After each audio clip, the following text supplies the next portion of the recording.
Hello, मेरा नाम doctor Sangeeta Mishra है और आप मुझे देख रहे हैं मेरे अपने यूट्यूब चैनल पर।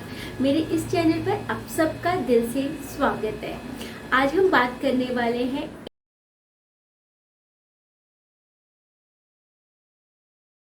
अगर मैं कॉजेस की बात करूँ तो सबसे मेन आता है जेनेटिक कॉज। जेनेटिक कॉज मतलब कि अगर आपके पेरेंट्स को है या आपके किसी सिबलिंग को एडीएचडी का प्रॉब्लम है तो चांसेस है कि बच्चे को भी हो जाएगा।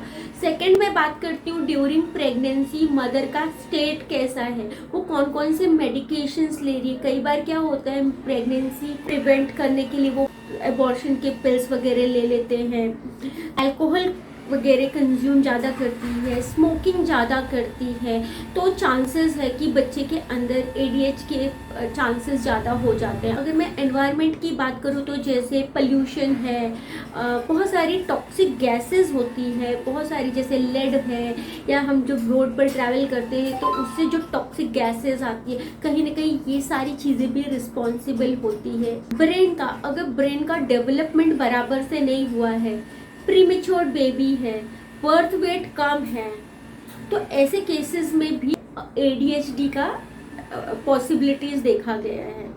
अभी डायग्नोसिस कैसे करें, डायग्नोसिस कैसे होता है, कैसे एडीएच को डायग्नोस करें।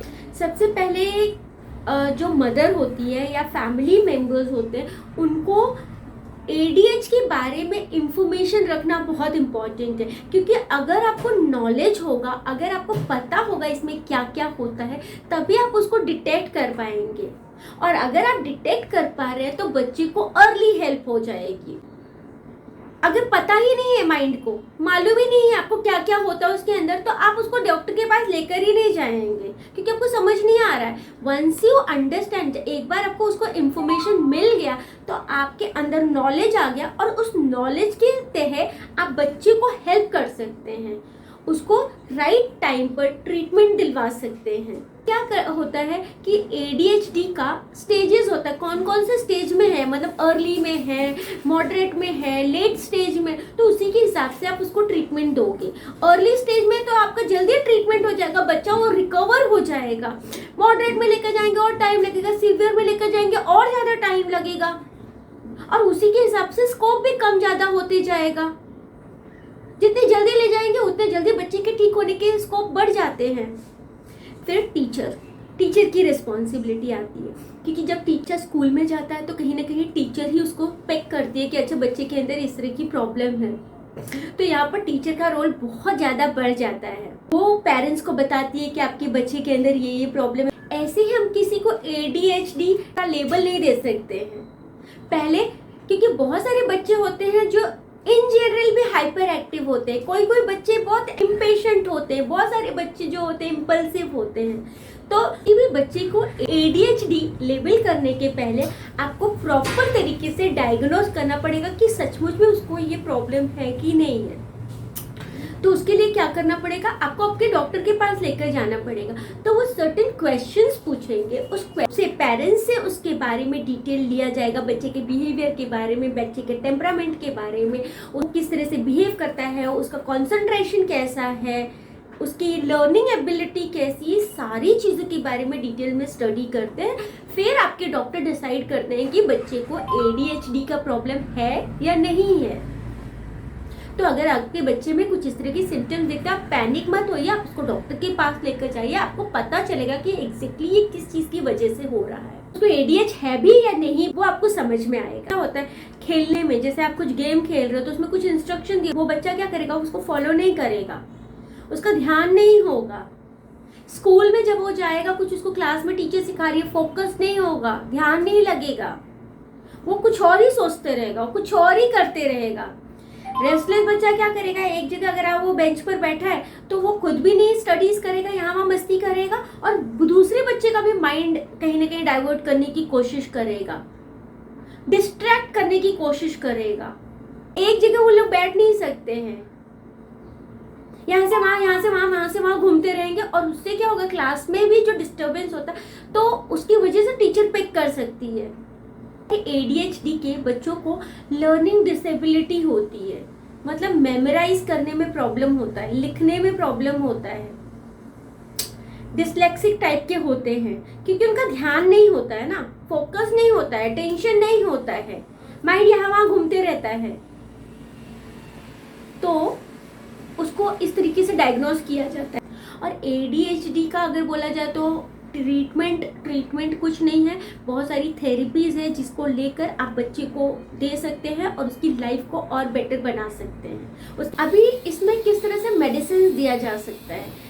मेडिसिन जनरली इन सब बच्चों को इसलिए दिया जाता है ताकि उनका जो रेस्टलेसनेस है, जो हाइपर एक्टिविटी है, उसको थोड़ा सा काम डाउन किया जा सके, थोड़ा सा वो स्टेबल रहे। दूसरी चीज़, बहुत सारी थेरेपीज होती है जो उनको दी जाती है सो दैट उनको न्यू लर्निंग एबिलिटी सिखाई जाती है, बिहेवियर में चेंजेस करने के लिए सिखाया जाता है, उनकी स्किल को और डेवलप किया जाता है। ADHD का पूरा कंप्लीट ट्रीटमेंट नहीं है।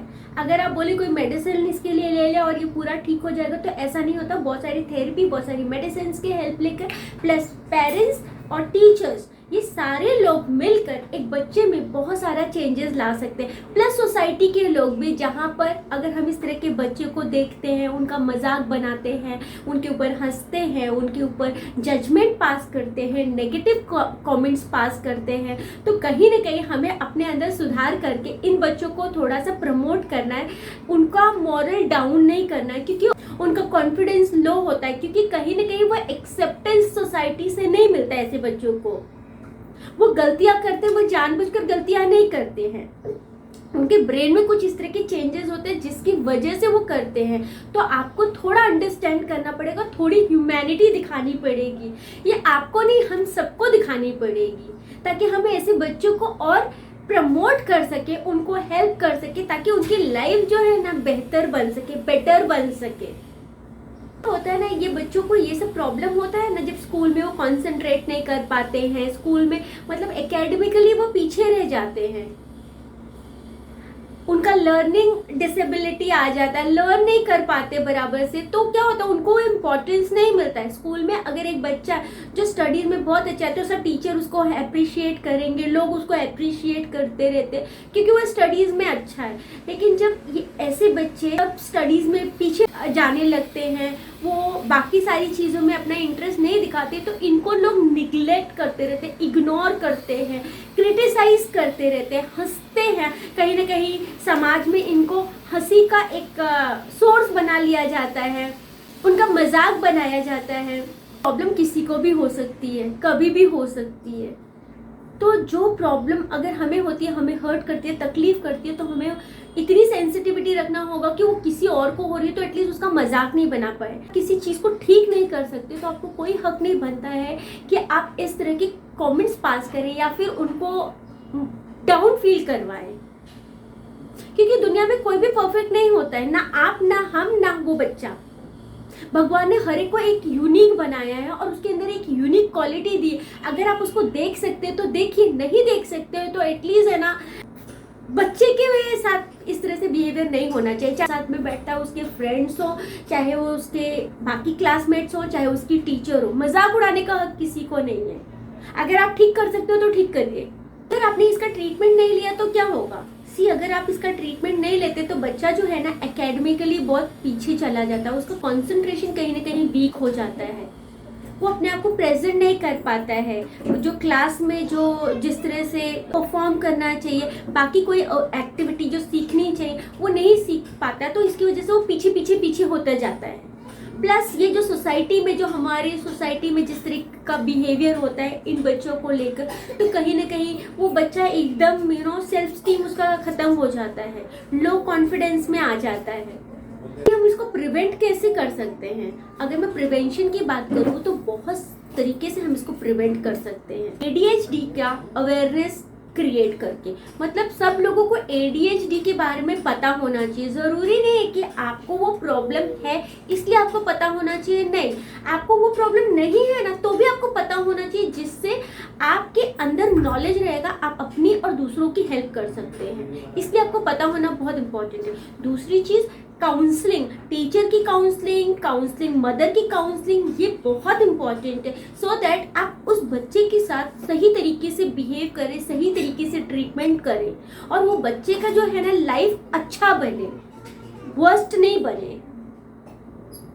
फिर आता है कि होम्योपैथिक भी आपको इसमें बहुत हेल्प कर सकती है, क्योंकि बहुत सारी होम्योपैथिक में दवाइयाँ हैं जो आपके इम्पेशेंटनेस को कम कर सकती है, रेस्टलेसनेस जो है आपके अंदर कम कर सकती है, इम्पेशेंटनेस को कम कर सकती है, एंजाइटी को रिड्यूस कर सकती है, लर्निंग डिसेबिलिटीज जो आ रही है आपको उसको कम कर सकती है। मतलब कहीं ना कहीं आपका जो मॉरल है उससे अच्छा हो सकता है। पेरेंट्स की अगर मैं बात करूँ तो सबसे पहले उनकी इस बीमारी के बारे में नॉलेज होना बहुत इंपॉर्टेंट है। अगर उनको एक बार नॉलेज हो गया तो अगर उनके बच्चे के अंदर ऐसे कोई सिम्टम्स आ रहा है तो उनको मेडिकल हेल्प लेनी है, अपने डॉक्टर को बताना। दूसरी चीज, डॉक्टर ने जो मेडिसिन दिया उसको टाइम टू टाइम वो मेडिसिन देना है। अगर उनको कोई थेरेपीज रिकमेंड की गई है तो वो थेरेपी को बराबर से करवाना है, उसका हेल्प लेना है। आप साथ में होम्योपैथिक ट्रीटमेंट भी चालू करो इनके साथ में, वो भी आपके बच्चे को काफ़ी हेल्प करेगा। तो टीचर्स को भी चाहिए कि एक तो वो उनको डिटेक्ट करना है। टीचर्स जो होता है ना, सोसाइटी का बहुत इम्पोर्टेंट पर्सन होता है, जो एक बच्चे की पर्सनैलिटी में चेंजेस जो आ रहा है उसके लिए काफ़ी हद तक वो रिस्पॉन्सिबल होता है। एक टीचर अपने बच्चे को जमीन से ऊपर उठा सकता है और एक टीचर ऊपर से नीचे भी गिरा सकता है। तो टीचर में बहुत ज़्यादा ताकत होती है। तो मैं सारे टीचर से ये रिक्वेस्ट करूँगी कि आप अपने बच्चे के साथ में अपने ही बच्चे जैसा बिहेव कीजिए। हार्श बिहेवियर, एग्रेसिव बिहेवियर, एक मजाक वाला बिहेवियर एटलीस्ट टीचर से एक्सपेक्टेड नहीं होता है। टीचर सोसाइटी को बनाता है, टीचर एक इंसान को बनाता है। हमने बचपन में जो सीखा है, जो टीचर्स ने हमको सिखाया है, आज भी हमको वो याद है और हमारे लाइफ के हर एक स्टेजेस पर वो हमको हेल्प करता है, मोटिवेट करता है। तो टीचर का जो शब्द होता है ना, टीचर का जो बिहेवियर होता है, एक स्टूडेंट की लाइफ में, एक बच्चे की लाइफ में बहुत गहरा इम्पैक्ट छोड़ता है। प्लस लोगों को, सारे जो हम लोग हैं, हमें भी कहीं ना कहीं अपनी मानसिकता बदलनी होगी कि जहाँ पर इंसान को दर्द है उसी जगह क्यों आपको बात करना, क्यों उसी पर फोकस करना। अगर आप अच्छा कर सकते हो तो कर दीजिए। किसी को एहसास क्यों दिलाते हो कि तुम कम हो, और कोई कम या ज़्यादा नहीं होता है। Thank you so much for watching मी। अगर आपको मेरा वीडियो अच्छा लगा है तो मेरे चैनल को लाइक और सब्सक्राइब कीजिए।